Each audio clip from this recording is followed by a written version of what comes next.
See, we are studying, we have studied about solenoid. What is solenoid? Now next is force acting on current carrying conductor in a magnetic field. So some force is acting on the current carrying conductor if that conductor is in the magnetic field that time. Okay, so for that one activity is done here. So for that, flexible copper wire is taken, stand, electric cell is taken, horseshoe magnet with a strong magnetic field. Okay, procedure: using the stand, fix the copper wire so that it passes through the poles of the horseshoe magnet. Okay, so it is shown here.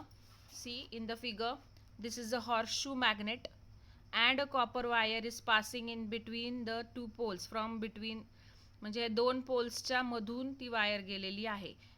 आणि copper wire काय आहे? Current carrying conductor. आणि ती कुठून जातीये? See like this is a horseshoe magnet and wire is passing through this. म्हणजे या दोन साऊथ आणि नॉर्थ पोलच्या मधून ही जातीये. म्हणजे ही इथे सगळी मॅग्नेटिक फील्ड आहे या मॅग्नेटमुळे. ठीक आहे. So what will happen to this conductor, this wire? What will happen? Some force will apply on this. Okay, and that can be observed by its movement. So let's see.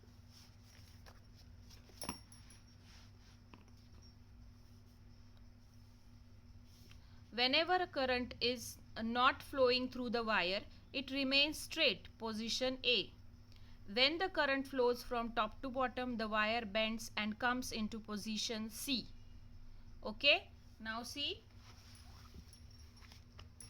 जेव्हा current flow होत नाहीये त्यावेळेस wire कशी असणार आहे? Straight असणार आहे. जेव्हा करंट फ्लो होतोय, त्याच्यातून करंट फ्लो होतोय top to bottom. Okay, means top to bottom असा करंट फ्लो होतोय, top to bottom. At that time what will happen? See, whenever a current is not flowing the wire, it remains straight. Then when the current flows from top to bottom, the wire bends and come to position C. Now in the diagram, position C ही आहे इकडच्या बाजूची, right साईडची. जेव्हा top to bottom current flow होतोय तेव्हा wire अशा पोझिशनला येणार, या साईडला बेंड होणार. ही पोझिशन C आहे. ओके, आणि जर का करंट वरच्या साईडला असेल, directed towards the from bottom to top, at that time what will happen? The wire will bend to this side. Okay, this is position B and ही मधली जी straight आहे ती position A. Initially wire will remain straight when the current is not flowing. When the current is flowing, at that time the wire will bend to the right side, that is position C. If the current is flowing from bottom to top, then the wire will bend towards left side, that is position B. पण हे केव्हा होतं? जेव्हा ही wire magnetic फील्डमध्ये असेल त्यावेळेसच त्याच्यावर force apply होतो आणि ती मूव्ह होते. नॉर्मली जर करंट फ्लो झाला, जर मॅग्नेट नसेल आजूबाजूला, तर वायर इकडे तिकडे बेंड होत नाही. It is only because current and magnetic field together, magnetic field, because of magnetic field some force is applied on this current carrying conductor. Specifically current carrying असं म्हटलंय. करंट जर नसेल तर ती वायर स्ट्रेटच राहणार. Understood ना this much? Understood? Yes, ma'am. Okay. Yes. So if the current direction is reversed, that is it flows from bottom to top end, the wire bends but comes in the position B. This means the direction of the force on the wire is perpendicular to both the magnetic field and direction of current. Now see, this is important. What is told to us? That the direction of the force on the wire, okay, the direction of the force on the wire is perpendicular to both the magnetic field and direction of the current. Okay, direction on the force, see, direction of force on the conductor. जेव्हा current खालच्या, समजा ही wire आहे, जेव्हा current खालच्या वरून खालच्या बाजूला असेल, current in this way, this is current. Okay, it is bending on the right side. म्हणजे फोर्स अप्लाय कुठे होतोय? या साईडला फोर्स अप्लाय होतोय, बरोबर ना? आणि करंटची डायरेक्शन काय? परपेंडिक्युलर आहे या फोर्स अप्लाइडला, बरोबर ना. आणि मॅग्नेटिक फील्ड सुद्धा या फोर्स अप्लाइडला परपेंडिक्युलर असणार. ठीक आहे.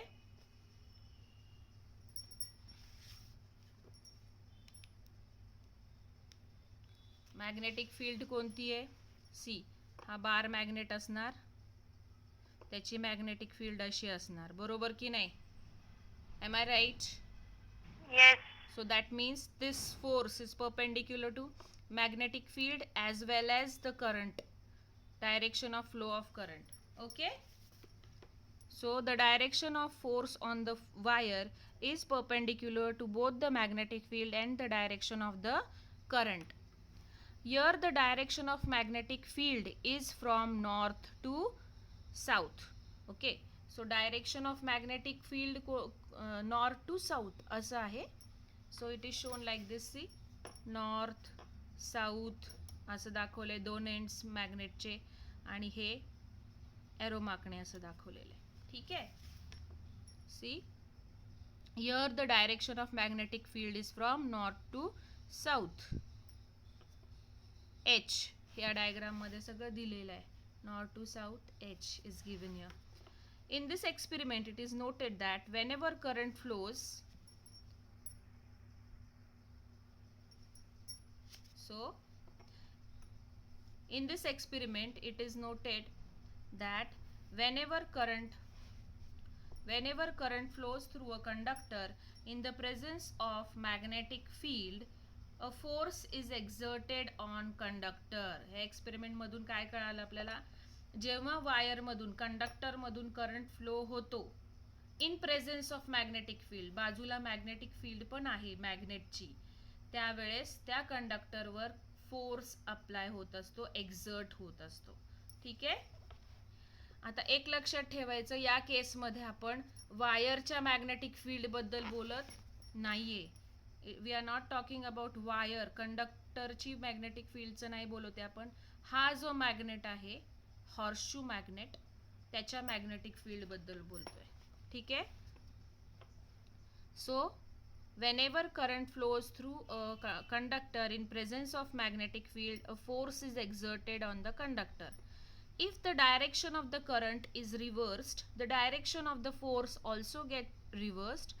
If the magnet is kept reversed, its south pole is brought at the position of its north pole and its north pole brought to the position of its south pole. What will happen? See, direction of the current change केला तर force जो apply होतोय त्याची पण direction change होते, बरोबर. मग मॅग्नेटचा north pole आणि साऊथ पोल जर अप्लाय केला तर मग जर चेंज केला तरी सुद्धा डायरेक्शन ऑफ फोर्स जो आहे तो चेंज होणार. Okay, that question was to you, what will happen if north pole and south pole are replaced. म्हणजे इथे जो दाखवलेला आहे this one, south and north, जर हा साऊथ इकडे केला, नॉर्थ तिकडे केला तर काय होईल? तर सेम थिंग विल हॅपन, जी फोर्स एक्झर्ट होतोय तो ऑपोजिट साइडला होणार. ठीक आहे.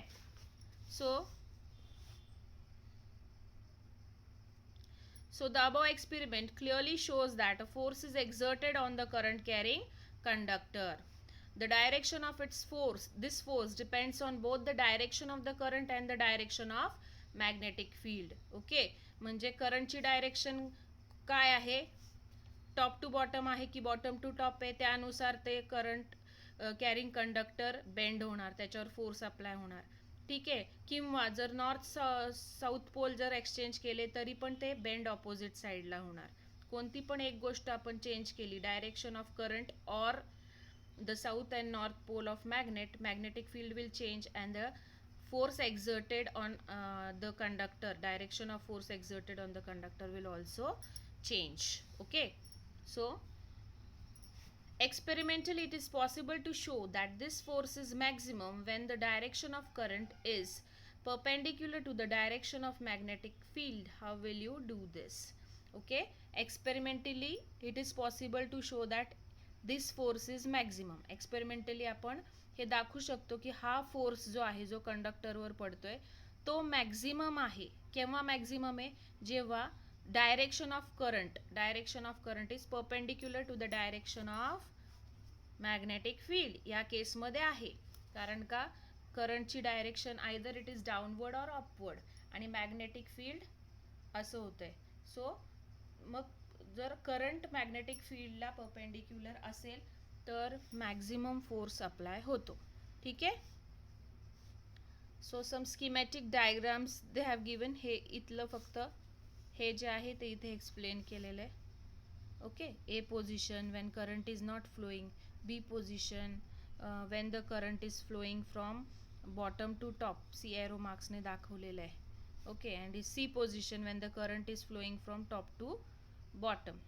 See, magnetic field perpendicular to the plane of the paper, um, going inside the paper.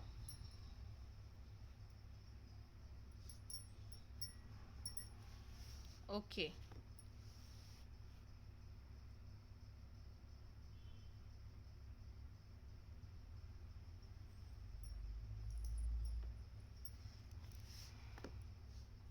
Imagine that this is a paper आणि magnetic field कशी आहे perpendicular to the paper like this. Okay. See, he magnetic field आहे perpendicular to the paper. Current flow होतोय असा. कळालं का काय सांगते ते? हां? So that means current flow is perpendicular to the magnetic field. समजलं ना काय सांगितलं ते? आत्ता काय सांगितलं ते समजलं का? Yes. Okay. So now we will see Fleming's left hand rule. We have studied about right hand thumb rule. Now Fleming's left hand rule. So diagram, see the diagram. Okay. And try to adjust your fingers, left hand fingers. आता left hand वापरायचं आहे आपल्याला. Left hand. Okay. मग असं arrange करायचे thumb, index finger and middle finger in such a way that they are perpendicular to each other. Okay. In this way. आहे ना? Thumb याला perpendicular आहे आणि ह्याला पण आहे. इंडेक्स फिंगरला perpendicular आहे थंब आणि याला सुद्धा perpendicular आहे. आणि ही जी फिंगर आहे middle finger it is perpendicular to thumb also and index finger also. Okay, in this way you have to arrange 3D मध्ये अरेंज करायचे. असं नाही करायचं, असं एका लाईन मध्ये नाही करायचं, असं करायचं. कळालं? Understood or not? Yes. हां, they are Yes. perpendicular. All three fingers are perpendicular to each other, right? So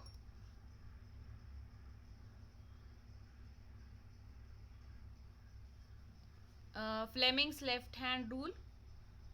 In the above experiment, we considered the direction of the electric current and the direction of magnetic field and found that the direction of the force exerted is perpendicular to both. आपण आताच त्या experiment मध्ये पाहिलं की electric current आणि magnetic फील्डची जर direction पाहिली तर direction of force exerted is perpendicular to both electric current, direction of electric current as well as direction of magnetic field. ठीक आहे, दोन्हींना डायरेक्शन ऑफ फोर्स जे ते परपेंडिक्युलर आहे. There is a simple rule relating these 3 directions. This rule is called Fleming's left hand rule. According to this rule, the left hand thumb, index finger and the middle finger are stretched so as to be perpendicular to each other. आताच मी तुम्हाला दाखवलं कसं perpendicular करायचे all the 3 fingers. If the index finger is in the direction of magnetic field. Okay.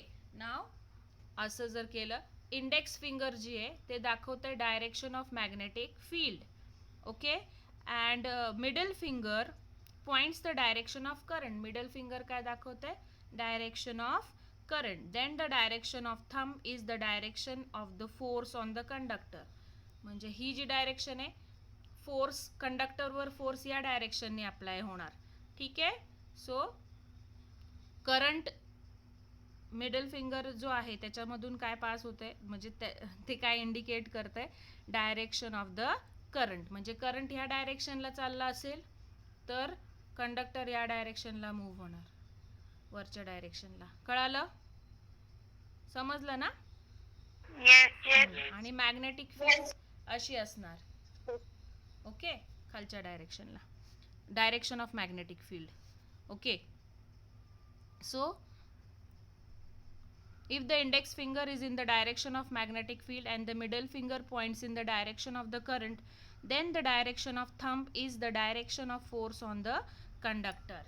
Means from this we can make out की current carrying conductor जो आहे तो कोणत्या साईडला मूव्ह होणार आहे, कोणत्या साईडला बेंड होणार आहे. जर आपल्याला माहिती असेल की करंट कोणत्या साईडला, कोणत्या डायरेक्शनने फ्लो होतोय आणि मॅग्नेटिक फील्ड कोणत्या डायरेक्शनला आहे, त्यानुसार आपण फाइंड आउट करू शकतो की कंडक्टर कोणत्या साईडला बेंड होणार आहे. Okay, current carrying conductor. So त्यासाठी आपल्याला magnetic field, north and south pole of magnet also should be known to us. Okay, कारण नॉर्थ टू साऊथ असं मॅग्नेटिक फील्ड आपण, ती डायरेक्शन आहे मॅग्नेटिक फील्डची. ठीक आहे, कळालं ना? Understood? Yes. Okay. So these kind of questions come for 2 marks or 3 marks question.